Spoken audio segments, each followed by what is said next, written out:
Я думаю, за деньги не начали раз.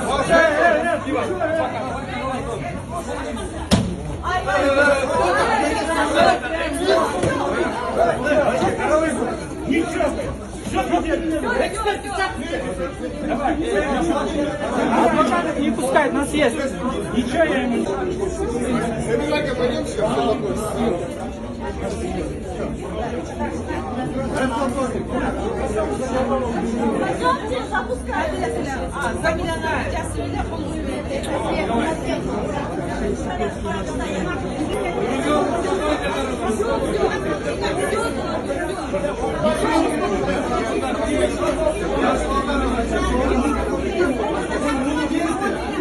Gracias.